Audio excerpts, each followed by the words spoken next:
আসসালামু আলাইকুম। আমি আপনাদের মাঝে নিয়ে আসছি চাপা শুটকির রেসিপি। তাহলে চলেন শুরু করা যাক আজকের রেসিপি। আজকের রেসিপিতে যা যা থাকছে, প্রথমে থাকছে চাপা শুটকি। চাপা শুটকিকে সুন্দর করে ধুয়ে নিয়েছি। তারপর দিয়ে দিয়েছি হাফ কাপ পরিমাণ পেঁয়াজ কুচি এবং দিয়েছি হাফ কাপ পরিমাণ রসুন কুচি এবং 4-5টা কাঁচামরিচ দিয়ে নিয়েছি। তারপর দিয়েছি 1 কাপ পরিমাণ মরিচের গুঁড়া এবং 1 কাপ পরিমাণ হলুদের গুঁড়া, দিয়েছি ধনিয়ার গুঁড়া হাফ চামচ পরিমাণ, তারপর দিয়ে দিয়েছি পরিমাণ মতো লবণ। তারপর পাতিলে কিছুটা তেল ঢেলে চাপা শুটকিটাকে কষিয়ে নিয়েছি। নেড়ে চেড়ে কষিয়ে নেওয়া হয়ে গেলে তারপর অল্প পরিমাণ পানি দিয়ে এটাকে আর একটু কষিয়ে নিব।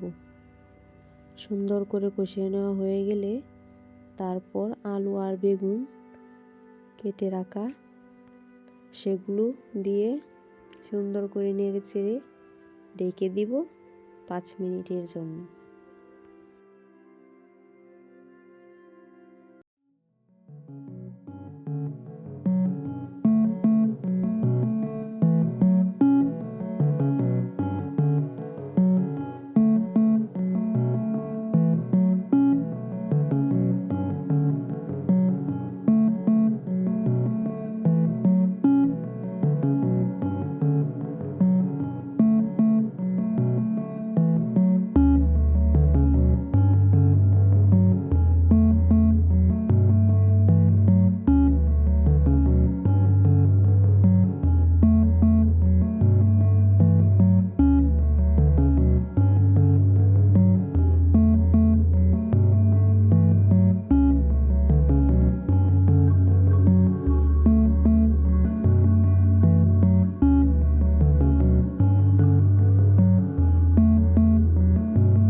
দেখতেই পাচ্ছেন আমার কষানো হয়ে গেছে।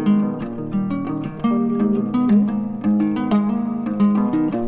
দিয়ে ঢেকে দিচ্ছি আরো 5 মিনিটের জন্য।